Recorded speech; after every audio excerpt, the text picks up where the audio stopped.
So thank you very much. We're starting now, and today I have to complete the course outline, and then especially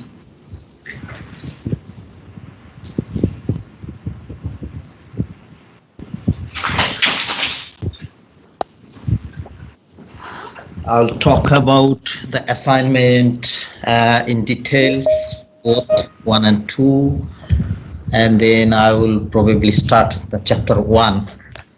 And yeah, let's go that way.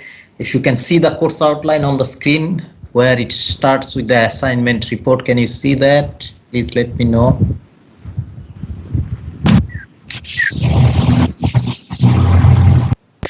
Can you see that? Yes, sir, you can see it. Okay, thank you very much. So okay, there are some of you who are not able to attend this session because of load shedding happening. It started yesterday, so sorry. So what I have decided, I am recording this session. Hopefully I will be able to download it, and once I download it, I'll post it on the Moodle website as a lecture session video, something like that. I'll give an easy name so that we understand for which day. Maybe I'll give a date that will make it easy for us to understand. Thank you very much for letting me know that as well. But I started it before it was mentioned. Thank you. So I'm going to this assignment report here. As you can see on the assignment report, what I want is that I want a complete report for each of those two assignments. We have two assignments, assignments 1 and assignment 2. We want a complete report, very well written report, and it must have abstract, introduction, in aims and objectives, theoretical background, methodology, simulation, because we're not doing practical experimentation, so I put it as a stroke. And we need to see the results that you have obtained from the simulation, and then you analyze them scientifically and technically. And not only that, there is a discussion of those results. Of course, conclusion and list of references will always be there, and follow the IEEE standard style for referencing. I have posted that one on the Moodle website already for this module, and also for selected topics in electrical engineering. So this report should be a very good one. Again, this is an opportunity for us to learn how to write a good report, because when you work, some of you are very intelligent in doing simulation or making some projects, physical built models, but when it comes to writing, I found that it's okay, it's acceptable, it's good, but I want the best. From that perspective, I want to say again that it's an opportunity to write a good report. So start doing your simulation when you get a little bit of time, and then start preparing the report. So if you work slowly and steadily, then it will be a good report. But if you rush, keep it for the deadline, then it will be difficult for you to write or produce a good report. Now there is another thing that you need to take note of here, that if you don't submit it by the deadline, I have to deduct 25% of mark for each day, and I include even holidays and weekends. So again, if it is Friday, the submission deadline, and if you're submitting on a Monday, it's 3 days counted, gone. So 75% will be gone. So make sure that you meet the deadline, is very important. And for the assessment criteria of that report, it's written post practical report here, but that's because we're not doing any pre kind of thing anymore. So the marks breakdown is here. 5% from the abstract, introduction will have 10%, but that must show the aims and objectives of the simulation study that we are doing. Then put the relevant theory, not everything that you get from internet, because with this internet you get anything and many things. So you don't put just all of them, make sure that they are relevant to that particular assignment because they have some focus. I wanted you to learn something very specific. Then you talk about the methodology, and then simulation results will come here, and then the analysis you can see for the results and analysis and the methodology. These are the most important things: methodology, the results that you obtain, and the analysis that you show in the report are giving you 60%, and conclusion and references will be 5% and 5%, so 5% each. That will give us the 100% for the assignment marking. Now when I come to this next section, let me complete the assignments. These are two assignments. Assignment 1 is on load flow study. We will use three different methods: Gauss-Seidel, Newton-Raphson, and fast decoupled method. The Gauss-Seidel one will be studied in the lecture notes. These two will be studied by yourself. It's part of practical. And then the second practical is on power systems protection. And in this case, I ask you to do the overcurrent relay. And there are so many different types of overcurrent relay, but to make it easy for you, I chose the basic one, which is instantaneous.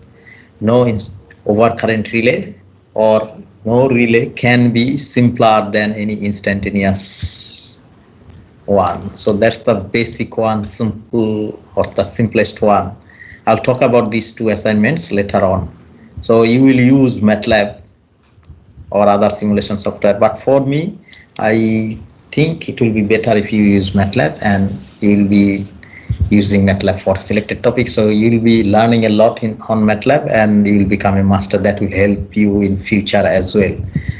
So you will do it yourself, but again, don't copy from others and things like that.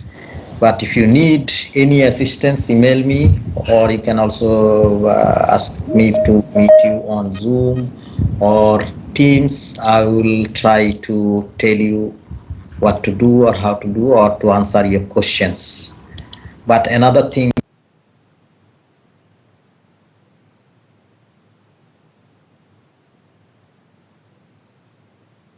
muting me. Someone is muting me. So the thing that I was trying to describe is that we all are at homes, and we have a deadline for submission of those practicals. So we all think that we will work when the deadline will come, but we should not do that. You should try to do it on a regular basis, on a day that you choose to be good for you, but do it on a regular basis. That's how it will progress. But if you keep it for a day close to the deadline, then it might not work at all, and you might fail, the module because it's a sub minimum. These two practical, you have to get a 50% average. If you don't get that, and then you fail XIL of 4, and you fail the module, no matter what the marks is, your marks might be 60% final marks, but you still fail the module. But what I do, if you get less than 50 as average, I will give you a chance to improve the one which has the lowest score, not all of them. So if you got 30-40, it's a problem now. 30 in the first one and 40 in the second one. So you'll have to do both. And if you are given a chance to improve those two, 30 to 50, 40 to 50, it will be capped to 50. You won't get 60 or 52 even for each of them if you are given a chance to improve. But there will be no other chance, no further chance after that. If you cannot do that, then you fail it. Right, so that should be clear. Is there any question in that part? If you can ask, if you have any question.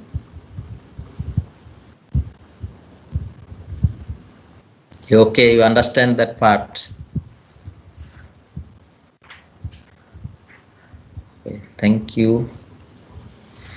Let me come to this course period that you already know from the timetables. On Wednesday we have one lecture session, and then on Thursday in the morning 10:30 to 12, 10 past 12, but we normally finish just before the time.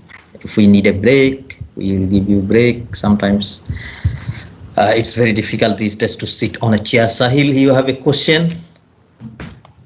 Hi, good day, sir. I'm sorry, I came a bit late. I just wanted to ask you, will the prescribed text help us with the assignments? These textbooks, I'm coming to the textbooks. Oh, Yeah, sorry. they help. You see here the textbooks are, let me come to these textbooks. You asked almost at the same time, that is where I was going to.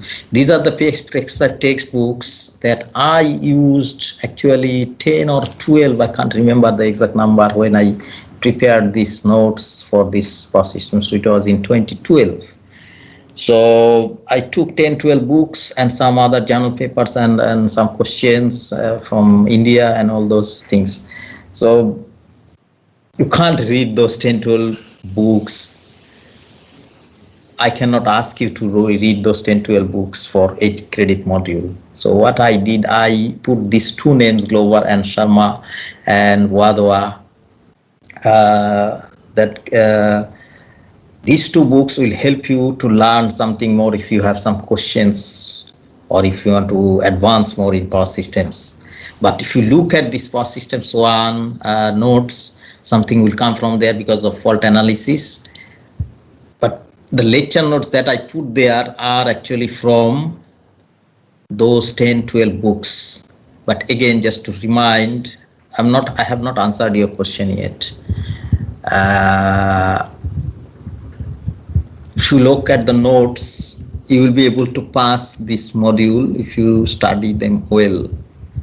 And I must mention that when I prepared those notes in 2012, and if I compare them what you are seeing on Moodle website, they are not even 25%. Maybe they are reduced to 20% or below, because many chapters I have had like 300, 400 slides.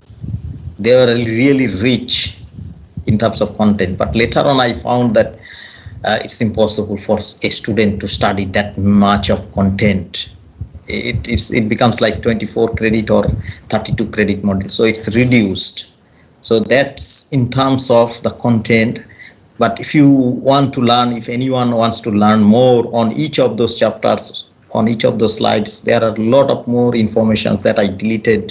Slides, it was like taking hours for me to delete all the slides, but I have all of them somewhere, and then I can give you to that one. Now coming to the answer of that question, that if the notes or these books going to help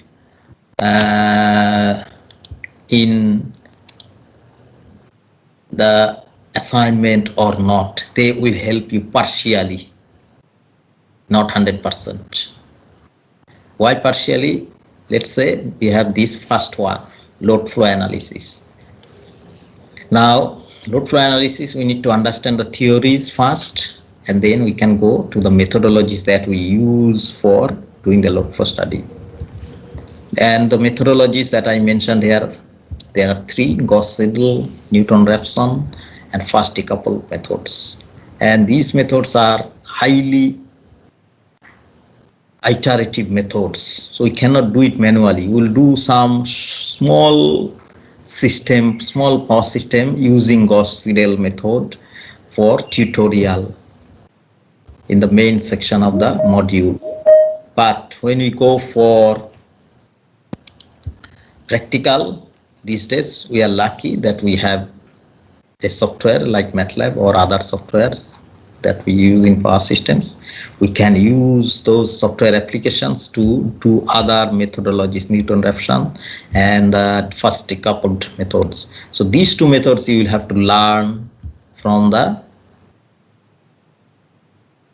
sources that we will have from internet. Some journal papers read. You can read these books as well. They talk about these methods.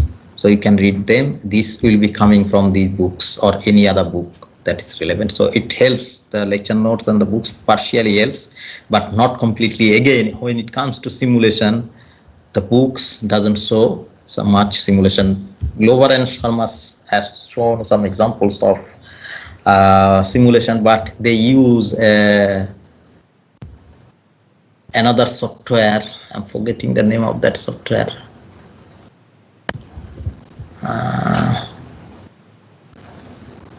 What's that software? Do you remember Dr. Tiako sometimes used a software?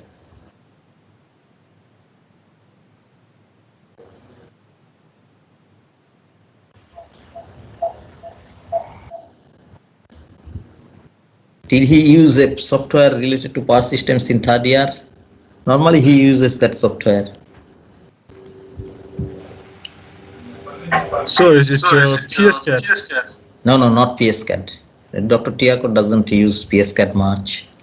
It's something related power, something. I also used that one, but the name is not coming in my mind. Power.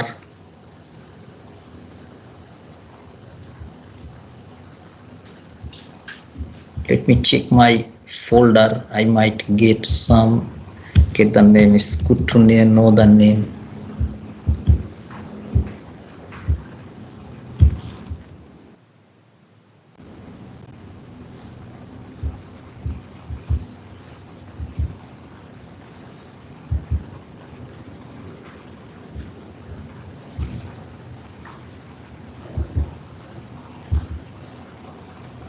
It's a free software. One educational version is free.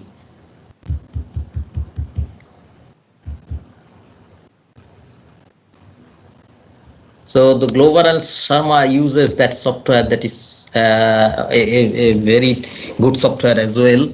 But they have different versions. Like PSCAD also has a version where you can study all the power system simulations, analysis, and all the stuff. But for flow studies, that software is a good one that Glover and Sharma uses. But for us, we will use MATLAB. The reason is that we will learn how to do it by ourselves. And a lot of examples are available in this regard. The reason is that load flow analysis is such a classical thing in power system that many people since the beginning of this type of study are involved, and still now a lot of people across the whole world are involved, and India and America actually, they are doing very well in this part. Many researchers from India and America, they do work in load flow studies. So you will get a lot of examples on Gauss-Seidel, Newton, Raphson method, and fast decoupled methods. So you have to have that assistance from there. That will make it complete. But again, if you need any help, you can come back to me. So that's those books you can use for further studies. But there is another book I did not write here, which is a very huge book as well, which is called Power Systems by Kundur. Power Systems by Kundur, Prabha Kundur. I did not write it here. P. Kundur, which is actually a very, very good book. We use it for our design project. We use it for master's, PhD, and also for writing our journal papers. But it's a very thick book. We have a number of copies in the libraries.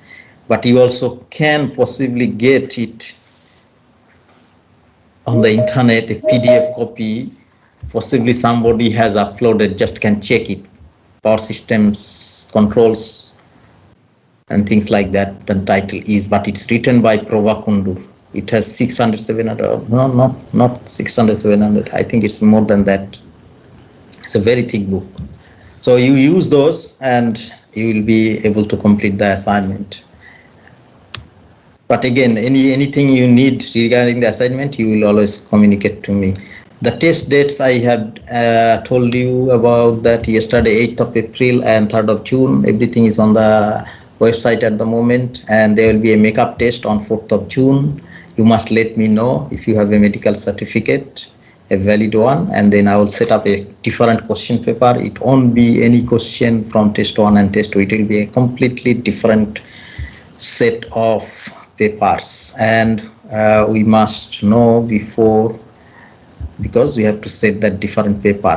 And I have put some past exam papers. It's not from me, but it's there in the Dropbox, where you find all the question papers related to all the modules that we offer in our electrical, electronic and computer engineering. This is the link. If you click on this link, it will take you there. So if you have any question, you can ask me.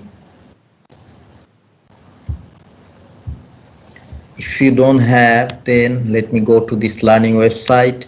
As you can see from the top, this is the course evaluation. It's not done at the moment, because I used to do that when we are done. We have completed everything, the course module lectures, the tests, assignments, marking, capturing of marks and all.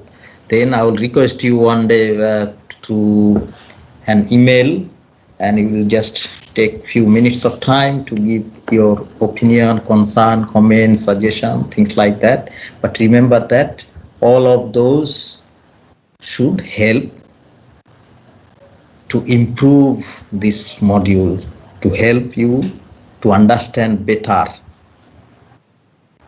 Right, so that we'll do later on. Course outline, you should check it, but in the course outline, one thing might just change. We don't know. I probably told you yesterday that we might have sit down examination if the situation improves. If it doesn't, then probably that part will not change. Other than that, the course notes are here. Like I mentioned earlier, these are very, very reduced version, 20% or 15% of the original notes that I have for each of these chapters. So if you want more, you can always ask me. Then I have these two assignments. You can open and you will see the assignment statements. I will show you them just after this, and we'll discuss on those two in details. Then there is a formula sheet. I don't think there is any point of giving you a formula sheet, because you are at home and you have the most opportunistic time to go and open everything. So that really does not make much sense, but it is there. But it has very few formula that are related to some critical applications of power system stability and power systems protection. And then past examination papers link is also here. It was there in the course outline. It's also here.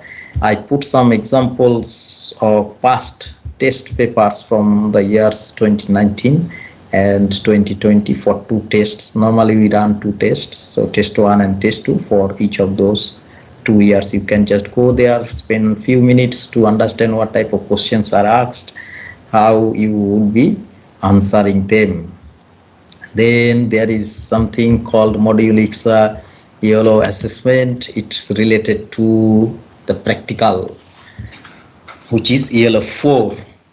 Meaning you must know that ELO 4 is as being assessed in this module, and it will be examined by external examiner.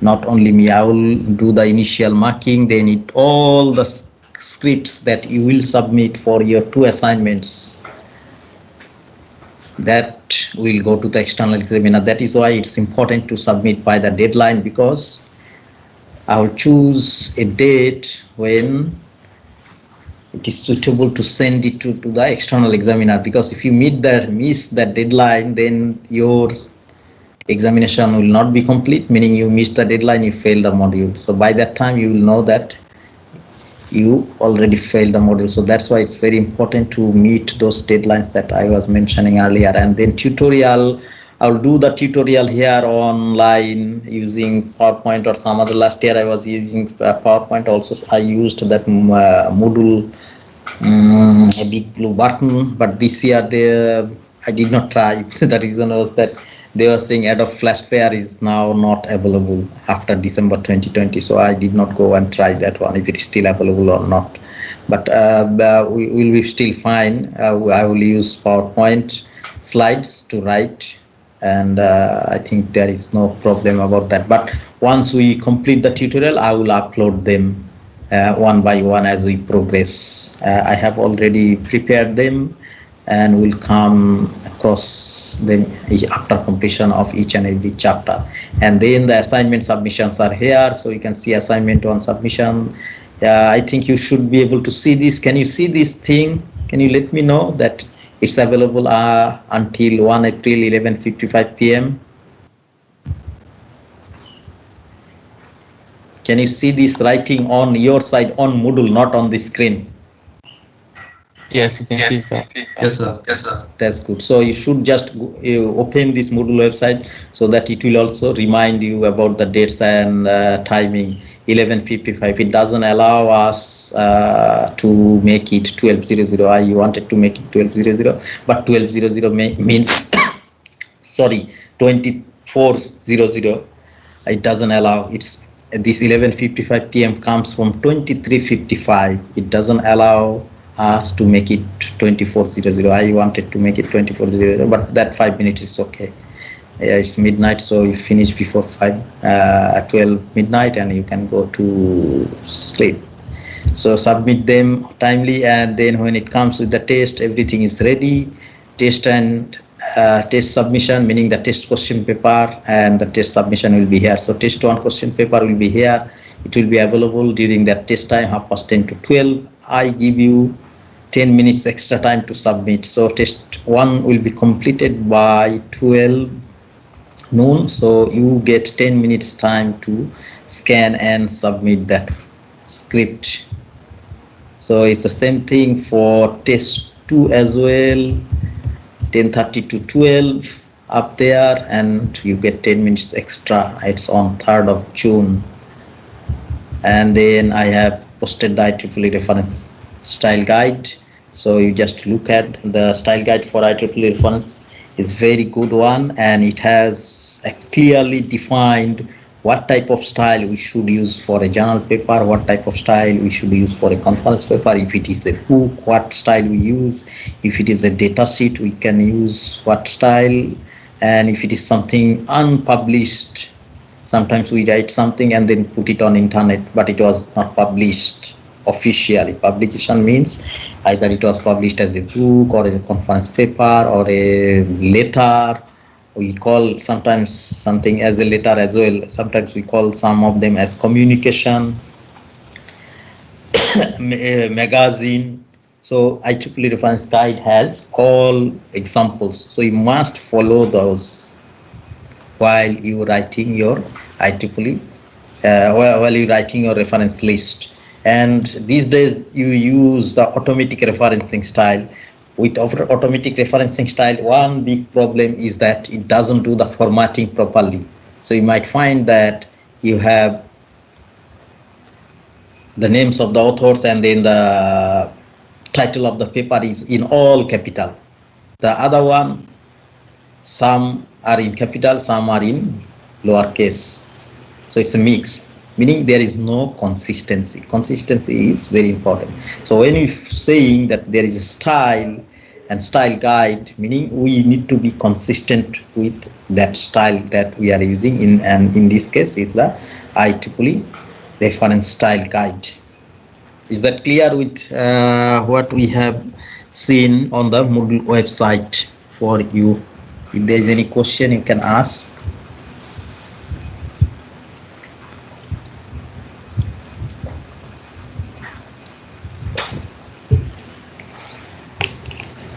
Okay, if you don't have any question, let me go to the assignments now.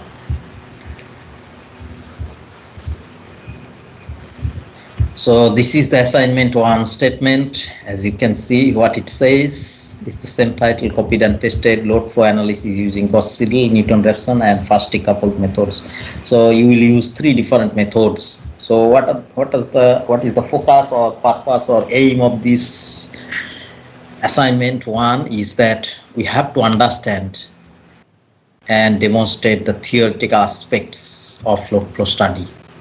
So we have to understand the load flow study, load flow analysis, and demonstrate that theory in the report. So the report should contain the such things that you have understood what is load flow analysis and you have understood the theories related to load flow analysis, and Also, three different methods that we use for such analysis, we understood that has to be in the report. So the three methods as mentioned earlier, Gauss-Seidel, Newton-Raphson and first decoupled methods. These are such methods we have been using it for long time ago. So what you should do, you should just check it on Google or internet. You'll get a lot of information, theories on this. Not only that, you also get some simulation assistant. A lot of codes are already available there, so you will take those codes for simulation studies in your computer and adopt it, change it where you need to change in your MATLAB software. So it will be editor, MATLAB editor, that is where you will write the codes and run the simulation. It is an iterative process and you will be getting the correct results if you have configured or adopted the right codes for the three different methods. And on top of those three different methods, we are going to apply those three different methods in three different bus systems. Like when we have an electrical power systems, we categorize them in terms of how many buses are there. And buses are what? Where we connect two equipment together. For example, I am connecting a generator to a transmission line. So in between the generator and transmission line, there is something called a bus. I'll show you the picture of bus just after this in the lecture, if I can start it today. So we'll have small one. I will start with the small one, 6 bus system, 14 bus system and 30 bus system. The reason is that it's a standard bus system used by all the researchers in power systems, and we are going to learn those things. We want to be at that level where the international researchers are. So when you got these three different methods with three different configuration of IEEE bus system, 6 bus, 14 bus and 30 bus. There are bigger buses as well, but I did not want to make it too complicated. Then you will get the results. You must show the analysis of those results, because there are 20% marks for that or more than that. And when you analyzing those results, you must consider these things: the voltage, power losses taking place in each of those buses and in transmission lines. And you should show them in tabular forms and graphs. If you have both, it's better. So show those results and analysis in terms of tables or graphs. If you show in both forms, it's better to understand what you have achieved.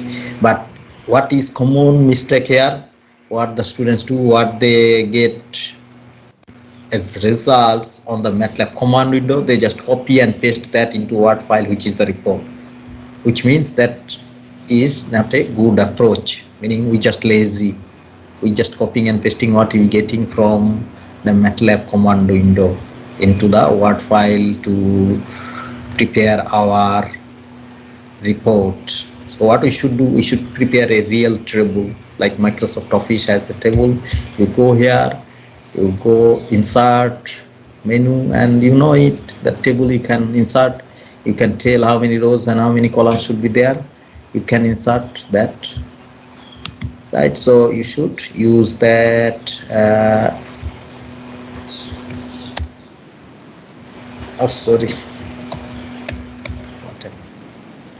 table and show it. And when you're drawing graphs, you know, you can use plot command from MATLAB, not just graph like from Excel. You don't need to take these values from MATLAB editor or command window or M file where you store your variables. You don't need to take them to Excel to draw Excel graphs. You can draw graphs from MATLAB using the plot command that you have learned in first year. And there are a lot of features available in this new version 2020B. A lot of features are available where you can really make very professional graph. It's not necessarily nice looking, but professional, meaning it contains all the information that needs to go through to the reader. And in our case, the reader is the examiner. Nobody is going to read it. but they will read it for examination purpose. So that's that part. And then the next most important part is the comparative study, how these three different methods are performing, because we're using three different methods on the same bus configurations, IEEE 6 bus, 14 bus and 30 bus systems. So which one is good, which one is not good, why the performance are differing from each other.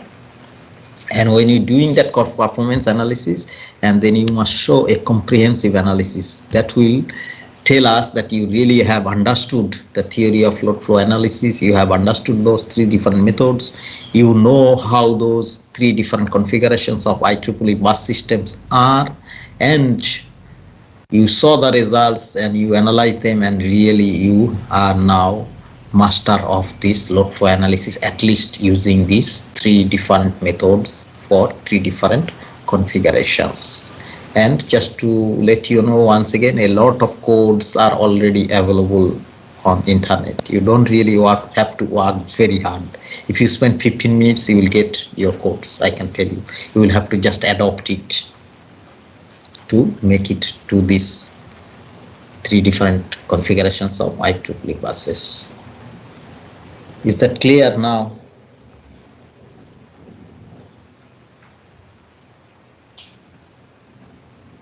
If you have any question on this assignment 1.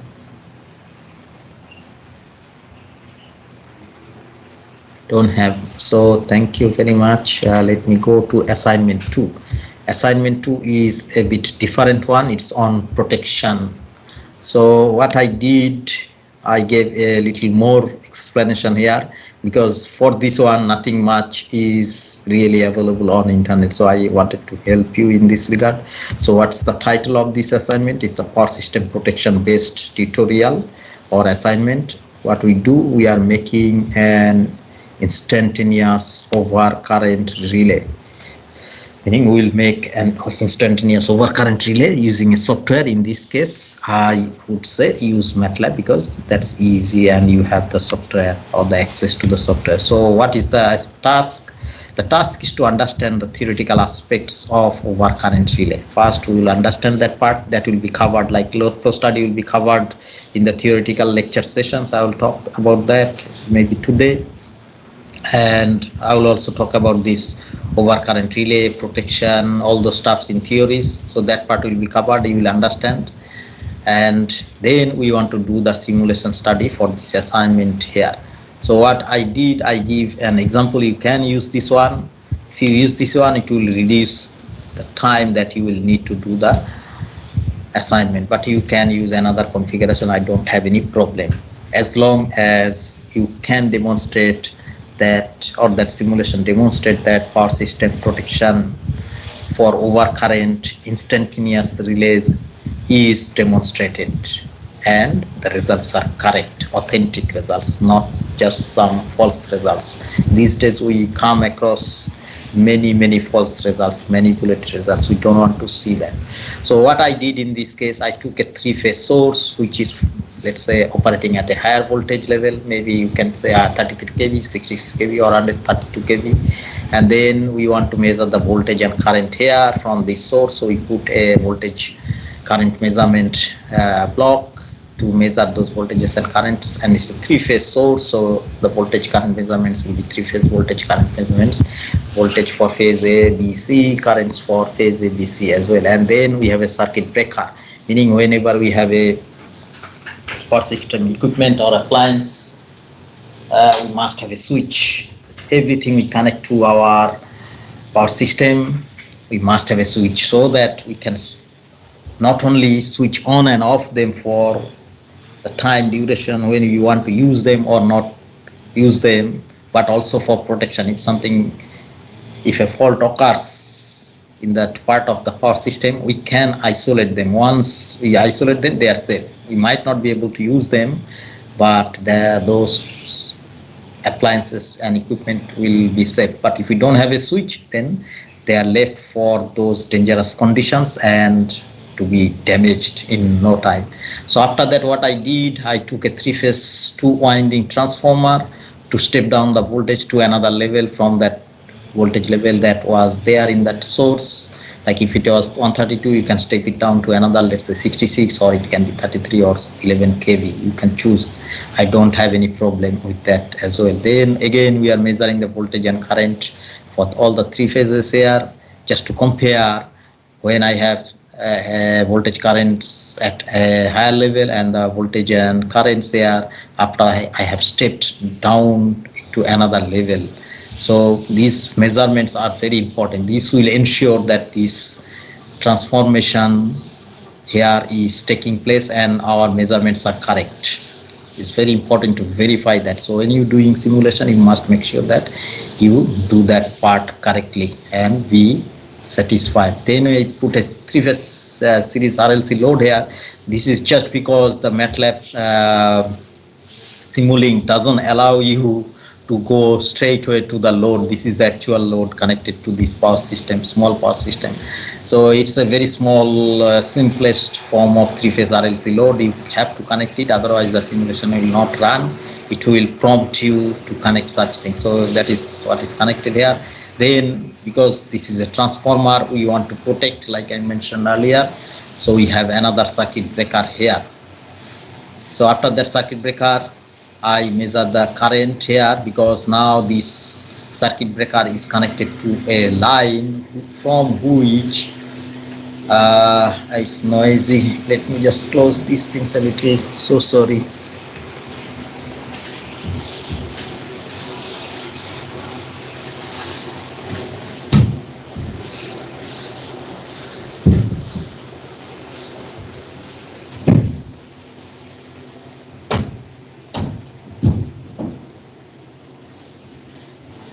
It's a little bit better, but not 100%. So the current and voltages for the load, this is the load, it's a three-phase load, parallel RLC. There, that one was series RLC. You should take note of the difference between these two. That one was series RLC load. This is a three-phase RLC load, parallel RLC load.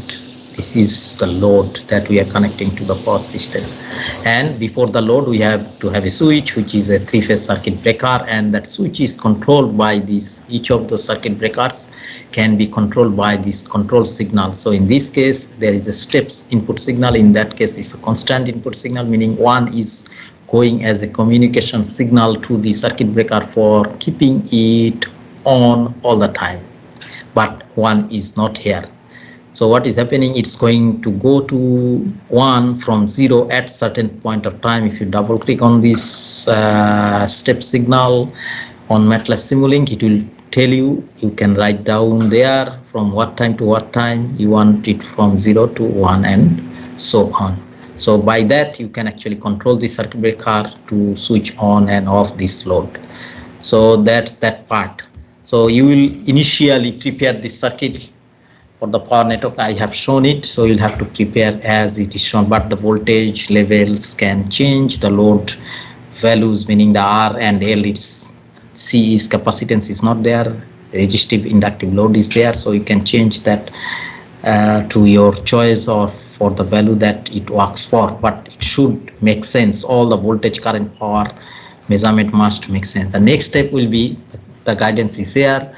So once the circuit is set up, you can run the simulation and you now need to go for the verification.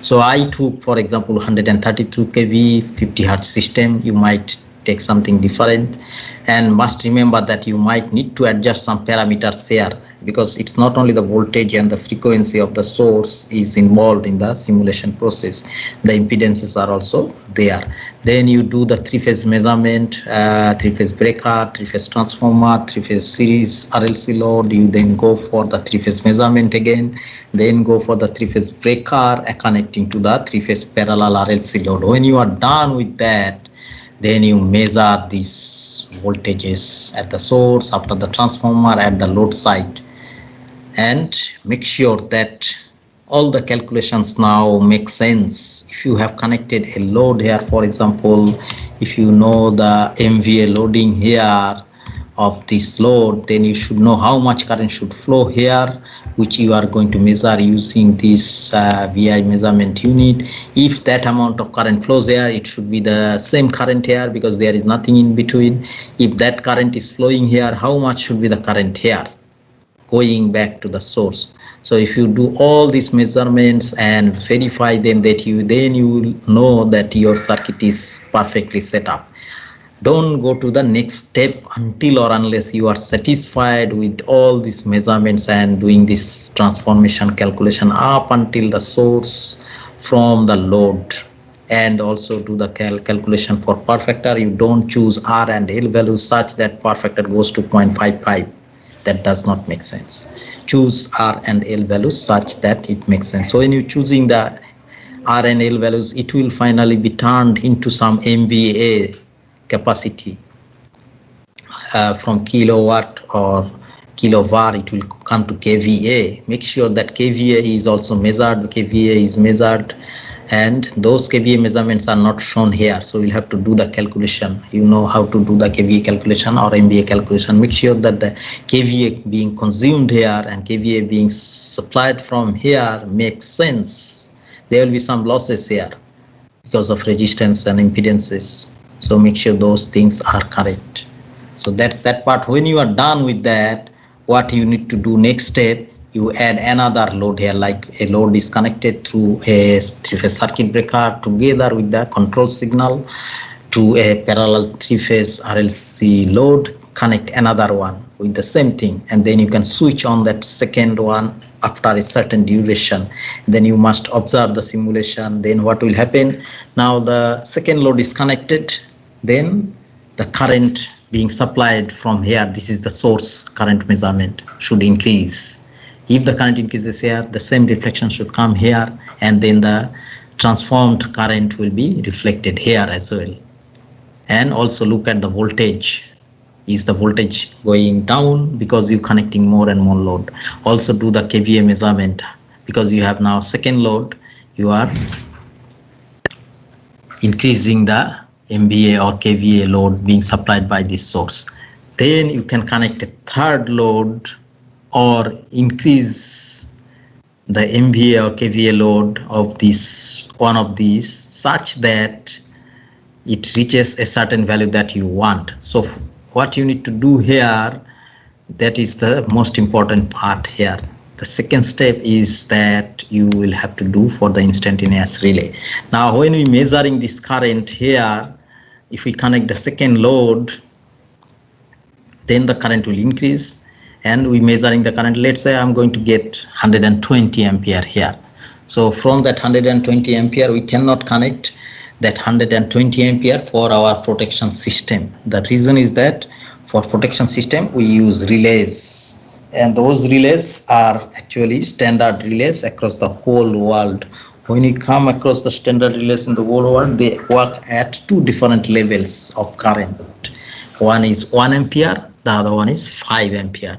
So manufacturers, when they produce relays, they are producing relays either for 1 ampere or for 5 ampere. And some manufacturers are clever. They make one relay with two different options, one with 5 ampere, one with 1 ampere, so that a buyer or an user can buy that and use it for each of those two current levels. So what we'll have to now to do, we'll have to reduce. In real life we use current transformer to reduce that current of any value which are higher than 1 ampere or 5 ampere. So we need to know what ampere relay we are going to use. Is it 1 ampere or 5 ampere? You can choose, no problem. If you choose 1 ampere, it's okay. If you choose 5 ampere, that is also acceptable, no problem. But you have to now decide and stick to that.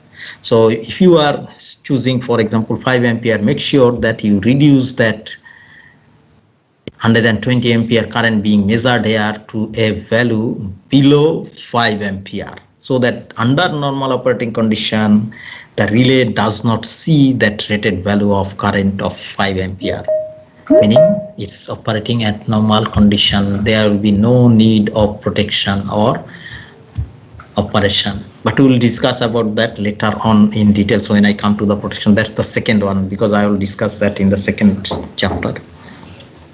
So you will use city in real life, but we don't have a city. What do we do here? We just use a gain in MATLAB simulation to reduce or divide it by. It's possible in both ways. So you take this current and divide it by, let's say I have 120, so I want to bring it down below 5 ampere. So how do I do it? If I divided it by 100, so it will become 1.2. Is below 5, it's okay, acceptable. Somebody will divide it by 50. So 120 by 50, how much it will be? You tell me.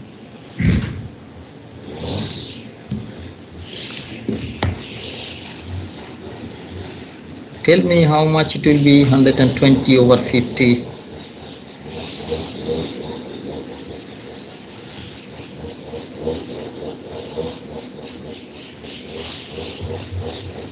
.4.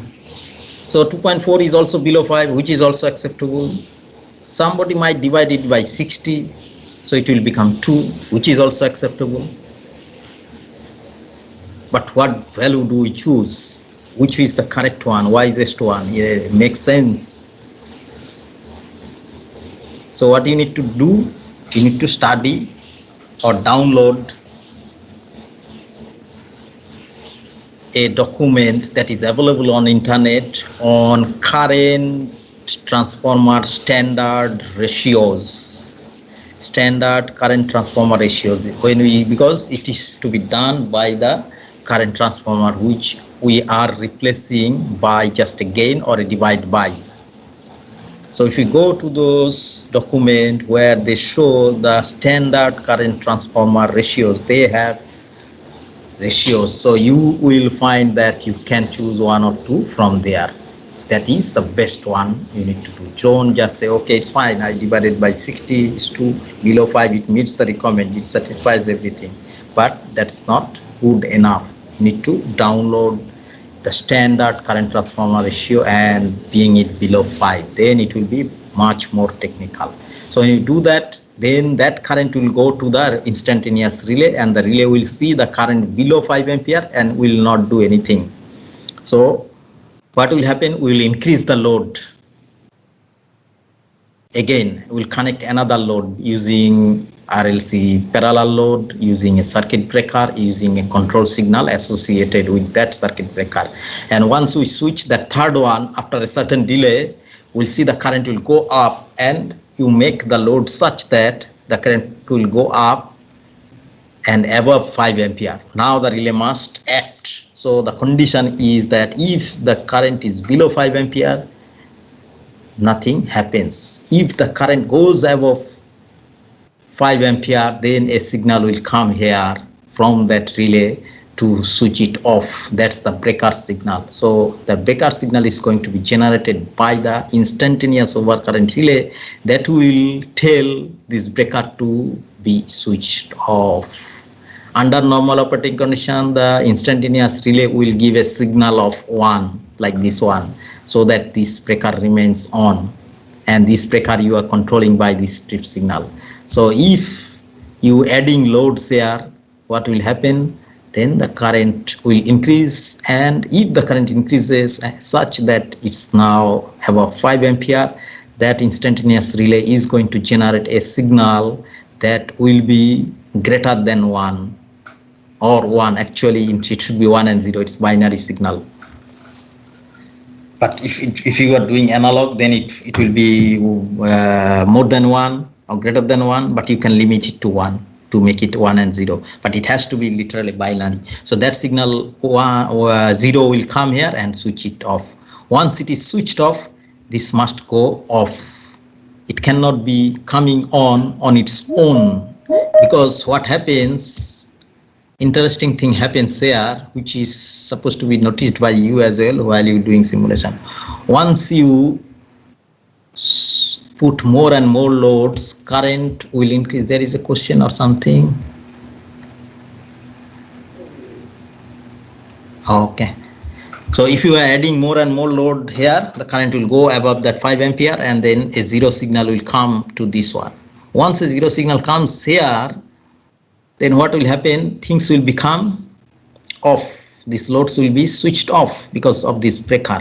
And when that happens, what will happen to the current? They will become zero. Once that current becomes zero, which is now less than 5 ampere, which means the relay is now supposed to send one signal for this breaker to be on. So switching on and off is going to happen.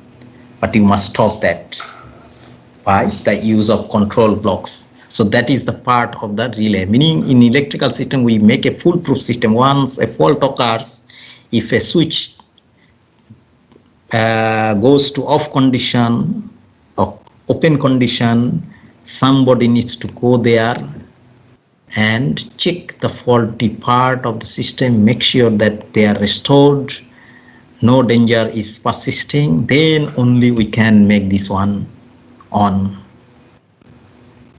So they should not be switching on and off, because that is what is going to happen. So that's that part. But you will learn a little more before you will start this one. Don't start it now. You can do the initial part, but for the second part, you don't start it now. I will discuss the power system protection part lecture as soon as I can, and then you will learn a little more. Then you can do the second part. You can complete this first part, measurement and verification of the system. Up to this, it's okay. But for the second part, don't start now. But for the first assignment, you can do it from now on. I will describe this part in the theory of power system protection more. Is that okay? The control part, that instantaneous relay part, is not shown here in this document. That will be created by you. A signal, I gave it a name like breaker signal, will come here. You can give another name, no problem. Will come here to control this circuit breaker off, and once it is off, it should remain off. That's the aim that we should be demonstrating in this practical. I'm back, sir. Okay, that's good. I just forgot to mention one thing. During this phase, part 1 study, everyone should put this breaker signal as a constant one. This will ensure that the breaker is on, so that you can measure the load current voltages. This signal will be generated in part 2 by the instantaneous overcurrent relay. Then you will replace that constant by that breaker signal once it is generated, because for this part there is no breaker signal available.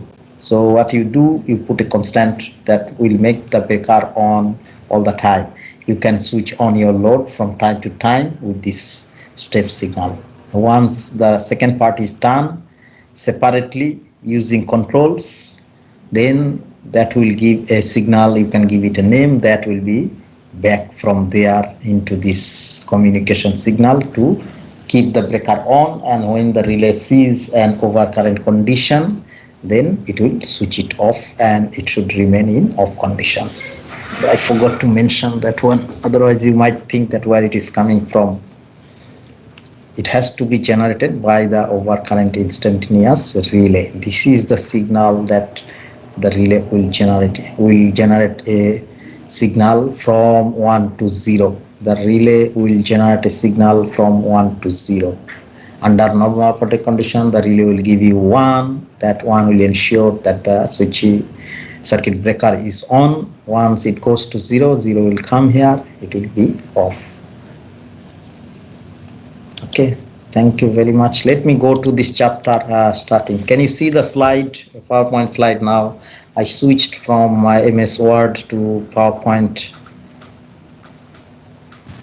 Yes, sir. Yeah. Thank you very much. So normally I don't start with this chapter in any year. Actually, this is the first time I'm starting with this chapter. Normally I start with symmetrical component theories, and then we discuss all those Fortescue's theorem, positive sequence, negative sequence, and all those things. Then we go for the fault analysis, meaning single line to ground fault and double line fault and double line to ground fault, including 3-phase fault as well. But this year I have just decided yesterday that let me do it this way. The reason is that it is related to the practical. And the other year I was doing that symmetrical components and quantity analysis. The reason was that it was related to the physical practical that we do, where we actually do single phase to ground fault, we do double line fault, we do three phase fault, we do double line to ground fault, we do three phase to ground fault as well, like a physical. We have a generator, we have a transformer, and that we connect them physically, and then we actually actually do the practical fault conditions in the lab. That's why I was saying that's the best practical in our whole electrical engineering, but unfortunately we can't do it now. But later on, if the situation improves, even if it is second semester, if any one of you want to do that, I can make arrangement for that one. I want you to learn that. It's a very good one.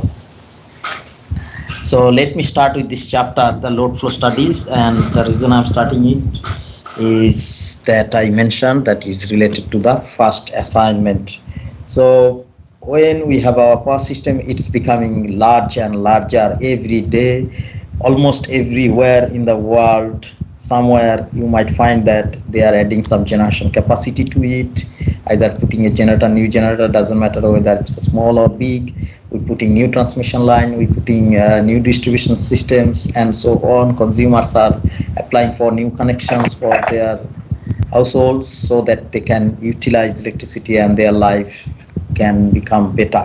And that is what it is doing. In simple words, it's making our power system bigger and bigger every day. And what we need to know in the first place, we need to know how the power is flowing from the generating sources, meaning our generators, to those appliances, and what is the current status of the system. We must know that, because it is one of those physical systems where everything is physically connected. We don't have Wi-Fi or wireless connection here up until now. We have some wireless power applications, but not at this scale. Here we're talking about gigawatts, hundreds of gigawatts in countries which are developed, and the developing countries as well.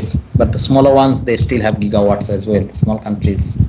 So the power system is becoming larger and larger. We need to analyze them, and for that we have this chapter, large power system or large networks, and then we do the load flow study. There are many different types of studies in power system. We do fault analysis, we do protection system, we do reliability study, transient study, stability study. A lot of different types of studies are there, but this chapter is involving only on load flow or power flow. We sometimes call it power flow study as well, we call it load flow. Both the terminologies are acceptable, but sometimes I find that some of us are confused.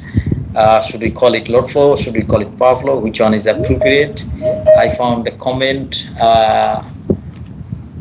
in that regard from one of my MSc students' thesis examination. I asked him to examine that students of mine's thesis, and then my student wrote load flow. And then the examiner said load flow is not correct, people are using power flow, and he gave a reason. He was too enthusiastic to mention that load does not flow, power flows. But honestly, none of these two flow.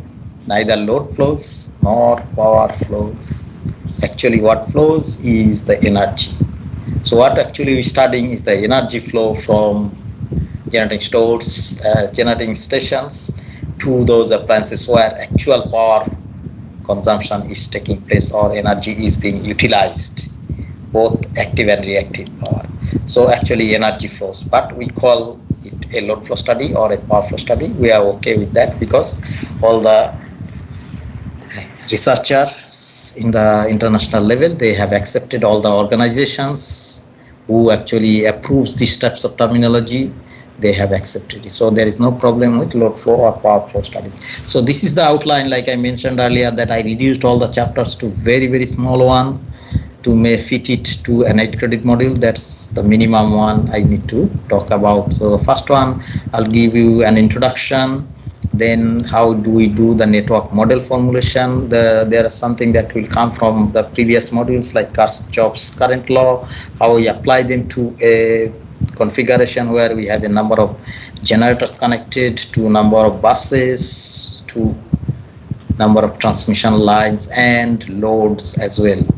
And then we'll see something called formulation of Y bus. Y is the admittance that we know already. So admittance matrix for all the buses that we are studying in a current situation. Then we will talk about the load flow problem, how the problem is seen and how we formulate the equations for that configuration having a number of buses and solve that or system for knowing some parameters and determining some parameters.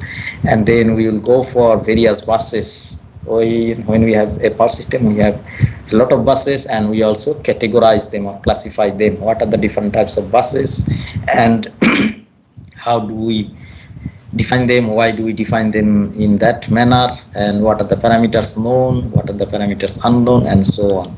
Then I'll come with the Gauss-Seidel method. It's a mathematical process, iterative process, originating from the mathematical approach given by Gauss and Seidel that we have adopted in our power system, but it also has applications in other areas as well. Then we'll talk a very little about acceleration factor, because when we are dealing with something like iterative process, what happens sometimes they take a long time to converge, and to make it faster we use an acceleration factor because it accelerates the converging process so that we get results within a few iteration. If we don't apply if we don't apply acceleration, then it will take very long time, many iterations, and it's time consuming, and it's also consuming memory if we are using a computer and so on. And also the processor percentage will be occupied by that simulation that is going on. So sometimes we apply acceleration factor as well, and then we'll do some tutorial. So what I was saying in the beginning, that our power system is becoming larger and larger every day, and we need to mention again that as electrical engineering people in this field, or power systems people, or power engineers, also they call them power engineers, they are operating the power systems, meaning they are busy in either in power generating stations or in transmission systems, distribution systems, and so on. But what they must ensure is that the system is steady all the time, 24/7, and not only 24/7.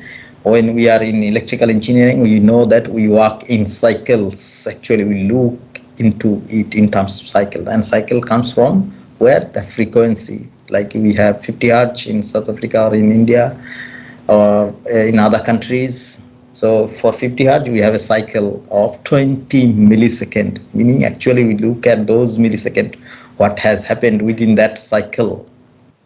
So we always are very watchful, and we want to know the steady state operation of the system. We want to ensure that the system is under steady state, meaning whatever amount of power being generated at the generating stations that are flowing through the transmission line and hence distribution systems to the consumer premises where the actual energy consumption is taking place.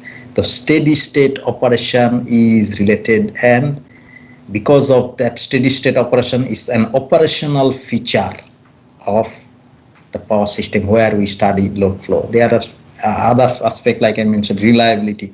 When you connecting a number of equipment, what is the reliability of that part of the power system to ensure that we can supply electrical power continuously to the consumers, because reliability is one of the most important aspect in power system, because if we cannot be reliable, if we cannot ensure that there will be continuity of supply, which is the current scenario of many countries, including South Africa and India, Nigeria, and other African countries. Many places are having this problem. There is no reliability, there is no continuity. So we need to know those operational features, and in this chapter we are focusing on steady state operation and load flow studies. And the major problems that we face here is the load flow problem, the first one, and then the second one is optimal load scheduling problem. System control problem is the third one, but they are also very important. So load flow problem is the one that we are going to study in this chapter, not the other two. I'm giving you the brief on those two other two, the optimal load shedding problem. Now the load flow problem is such that when we have a number of generators, normally what we do, we put a number of generators in a generating station. So if you go to a generating station, you possibly won't find that there is a single generator in that generating station. It's very uncommon. We normally find at least there are two generators, but there are generating stations where we have only one generating generator generating whatever amount of megawatt or megapower being generated by that equipment. So when we have a number of generating stations, we connect them together to make a ring formation such that, or we call it a grid, such that power can be supplied to any corner of the country or the consumers. They can receive power from any of those generators in any of those generating stations. So actually we don't know from which generating station or which generator my computer is connected. We don't know.